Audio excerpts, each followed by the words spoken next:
देश ने कल अब तक के सबसे बड़े टैक्स रिफॉर्म्स में से जीएसटी में हुए रिफॉर्म्स को देखा है। आज के अखबारों में, टीवी में आपने काफ़ी कुछ सुना भी है।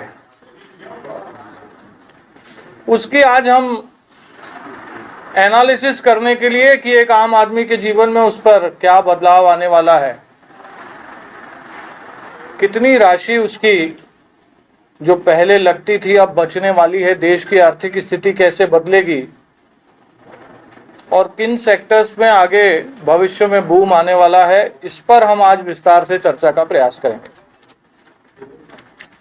मोदी सरकार के इस निर्णय से अब घर चलाना और घर बनाना दोनों आसान हो गया है। जीएसटी जो गुड्स एंड सर्विस टैक्स था, अब उसके साथ साथ गुड एंड सिंपल टैक्स के रूप में भी उसको हम जान सकेंगे।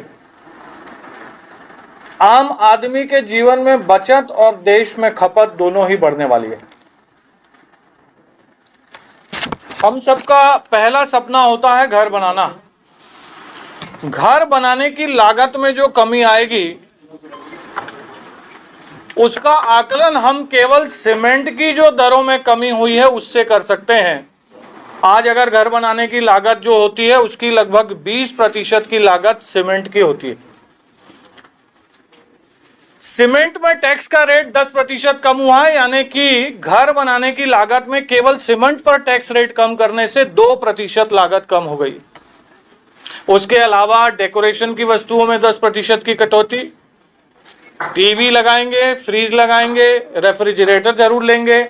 एक आम आदमी के लिए यह बचत बहुत बड़ी बचत है।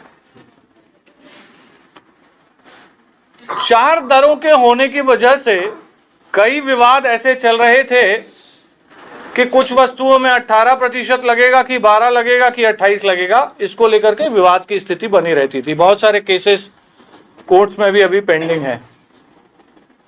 तो जब अब दरें केवल 2 हो गई कि एसेंशियल गुड्स जो हैं वो 5% और जो बाकी चीजें हैं वो 18%, तो इस प्रकार के लिटिगेशंस पर अब विराम लग गया।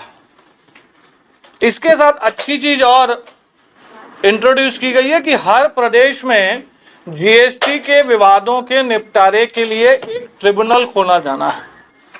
छत्तीसगढ़ की राजधानी रायपुर में भी इसका काम चल रहा है। अगर ट्रिब्यूनल अन्य राज्यों में हो तो एक व्यापारी को यहां से ट्रैवल करना होता है या उसके प्रोफेशनल्स को ट्रैवल करना होता है, तो जो लागत लगती है ट्रैवल की वो तो है ही, समय भी बहुत ज्यादा जाया होता था। लेकिन चूंकि अब हर प्रदेश में ट्रिब्यूनल होगा तो विवादों के निपटारों में जो खर्चा आता है, जो समय लगता है, उसमें एक भारी कटौती हम सबको देखने को मिलेगी। जीएसटी का रजिस्ट्रेशन जो पहले 7 दिनों में देने का तय हुआ था, अब केवल 3 दिनों में वो रजिस्ट्रेशन मिलेगा। कई बार जरूरत पड़ती है कि हमें किसी टेंडर को लेकर के जीएसटी नंबर देना होता है, सरकारी किसी अन्य कार्य को करने के लिए तत्काल प्रभाव से देना पड़ता है। एक व्यक्ति को पता नहीं होता कि उसे रजिस्ट्रेशन की आवश्यकता होगी, लेकिन इमीडिएट मांगने से 7 दिन में मिलने से उसका काम रुकता था। और कई बार कुछ क्वेरीज भी आती थी कि जो पेपर आपने दिए हैं उसमें कुछ एडिशनल पेपर भी दीजिए, तो 7 दिन से भी ज्यादा कई बार लग जाता था। सरकार ने तय किया है कि अब केवल 3 दिन में रजिस्ट्रेशन दिया जाएगा। इससे जो चुनौतियां, जो व्यापार का नुकसान हो रहा था, अब वो नहीं होगा। इनकम टैक्स में जैसी रिफंड की प्रक्रिया है कि रिटर्न भरने के 10, 15, 20 दिन में या ज्यादा से ज्यादा 1 महीने में वो रिफंड मिल जाता है। अभी इनकम टैक्स के रिटर्न भरे जा रहे हैं। मैं एक प्रोफेशनल भी हूं, हमने जो रिटर्न भरे उसमें कई रिफंड आ चुके हैं। लेकिन जीएसटी में जो एक्सपोर्ट का रिफंड है उसकी समय सीमा भी 7 दिन कर दी गई है। इससे एक्सपोर्ट के सेक्टर में एक बड़ा बूम देखने को मिलेगा। जब कर प्रणाली को आसान किया जाता है, रिफंड की प्रक्रिया को सरल किया जाता है, उससे व्यापारी उत्साहित होकर उस क्षेत्र में ज्यादा काम करते हैं। और जब हम विकसित भारत का सपना देखते हैं तो एक्सपोर्ट्स को बढ़ाने की दिशा में इस कदम को बहुत महत्वपूर्ण माना जा सकता है। इनकम टैक्स में पिछले दिनों बजट में हुए बदलाव और जीएसटी में अब जो बदलाव हुए हैं, उससे भारत देश में जो कंजम्पशन है, जो देश की खपत है, लगभग 6 लाख करोड़ रुपए से बढ़ जाएगी।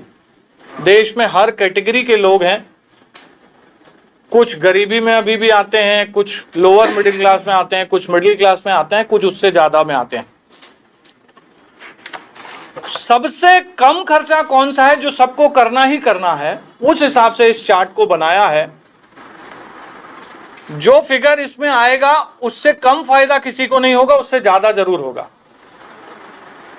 रोजमर्रा और खाने पीने की चीजें हैं, जिसमें हम सब ने देखा है कि हेयर ऑयल से लेके शैम्पू, टूथपेस्ट, ब्रश, शेविंग की सामान, बटर, डेयरी के प्रोडक्ट्स, खाने के सामान, जो नमकीन हम इस्तेमाल करते हैं घरों में, ये सब चीजें, ये एक परिवार कम से कम 1 लाख रुपए का खर्चा इसमें प्रतिवर्ष करता है, और इसमें सीधी सीधी उसको 10,000 रुपए की बचत होगी। एक परिवार में कोई ना कोई ऐसा व्यक्ति होता है जो या तो जीवन बीमा लेता है या स्वास्थ्य का बीमा लेता है, और इस पर वो मिनिमम 20,000 रुपए का खर्चा करता है। उस पर 20% की कटौती, 18% था, शून्य हो गया, तो लगभग 20% हम माने तो लगभग 4,000 रुपए उसके सिर्फ इससे बच रहे हैं। टीवी, एसी, रेफ्रिजरेटर में 10% की 28 से 18 में जो आए हैं, एक परिवार ऐसा कभी कोई टीवी ले लेगा या कोई एसी ले लेगा, कोई फ्रिज ले लेगा, साल में एक बार ऐसा मौका तो आता है जब वो इसको लेता है, तो उसे 3,000 रुपए की बचत होगी। शिक्षा के जो सामान हैं, सबके बच्चे हैं, स्कूलों में पढ़ते हैं, ट्यूशन्स पे जाते हैं, तो जो चीज़ें हैं, जो चार्ट्स हैं, ग्लोब हैं, पेंसिल, शार्पनर वगैरह हैं, इसका इस्तेमाल ज़रूर वो करते हैं। 10,000 का लगभग एक परिवार का ये भी खर्चा आता है। 1,200 रुपए की एक परिवार को बचत इसमें भी होगी, क्योंकि इसमें 12% कटौती है। खेती का सामान, इसमें इरिगेशन सिस्टम के भी सामान हैं। ये जो किसान परिवार है, चाहे वो ट्रैक्टर लेगा तो वो तो बहुत महंगा है, 9 लाख रुपए का, उसमें तो बड़ी बचत होगी। लेकिन अगर वो पार्ट्स भी लेगा, लेकिन अगर वो टायर भी लेगा, लेकिन वो इरिगेशन के सामान भी अगर लेगा, तो मिनिमम 1 लाख रुपए का वो खर्चा करता है, जिसमें उसे सीधी सीधी 10,000 रुपए की बचत होगी। स्वास्थ्य के क्षेत्र में थर्मामीटर का इस्तेमाल, ग्लूकोमीटर का इस्तेमाल, डायग्नोस्टिक किट का इस्तेमाल, स्ट्रिप्स जो हमें शुगर की जांच के लिए लगती है, या मेडिकल ग्रेड का जो ऑक्सीजन लगता है, आजकल ये आम है। कोरोना के बाद इसका इस्तेमाल हम सब करने लगे हैं। आज हर घर में एक न एक ग्लूकोमीटर, एक न एक ऑक्सीमीटर होता है, और साल में कम से कम एक तो ये हम सब लेते हैं, जिसमें भी 7% की बचत होने वाली है। जिम जाना, सैलून जाना, योग केंद्र जाना, इसका भी एक परिवार का 5,000 का खर्चा है, इसमें 750 की बचत है। कपड़े और जूते, एक परिवार अगर कम से कम आय वाला परिवार हो तो अपने परिवार के लिए 5,000 के कपड़े और जूते तो लेता है। हमने जानबूझ के जो आंकड़ा लिया है वो लोएस्ट लिया है, तो उसमें भी उसे 350 रुपए की बचत होगी। मोटरसाइकिल का हम आंकड़ा देख रहे थे कि 20 मिलियन मोटरसाइकिलें एक साल में भारत में बिक्री होती, यानी कि हम माने कि एक परिवार एक साल में एक मोटरसाइकिल तो खरीदता ही है। तो 70,000 रुपए अगर उसकी एवरेज कॉस्ट है, अलग अलग मोटरसाइकिलें हैं, तो उसमें भी 10% की बचत, यानी कि 7,000 रुपए की बचत उसको भी होगी। तो एक परिवार का जो बेसिक खर्चा है लगभग 3,45,000 का, उसमें 40,000 रुपए की बचत प्रति परिवार, जो एक बेसिक परिवार है, उसको हो रही है। अब ये जैसे जैसे आंकड़े बढ़ते जाएंगे, जो ऑब्वियसली मिडिल क्लास में और खर्चे होते हैं और हायर क्लास में और होते हैं, तो ये बचत भी बढ़ती जाएगी। एक अगर कार लेता है कोई परिवार, लोन लेके लेते हैं, आजकल तो आंकड़ा आया कि 50 लाख कारें साल में बिक रही, लोन लेके लेते हैं। 10 लाख की कार अगर आप लेते हैं तो उसमें 1 लाख रुपए की सीधी बचत है। ये जो टैक्स रिफॉर्म मोदी सरकार में आया है, ये आम आदमी के जीवन को पूरी तरीके से बदल देगा। उसकी जो बचत होगी उससे वो अपने जीवन में कंजम्पशन को भी बढ़ा सकता है और अपने जीवन को और बेहतर बनाने के लिए बहुत सारी और चीजें कर सकता है। साथ ही देश की अर्थव्यवस्था में इसमें जो बदलाव आएगा, कभी भी किसी भी देश की जीडीपी को बढ़ाने के लिए कंजम्पशन एक बहुत बड़ा फैक्टर रहता है।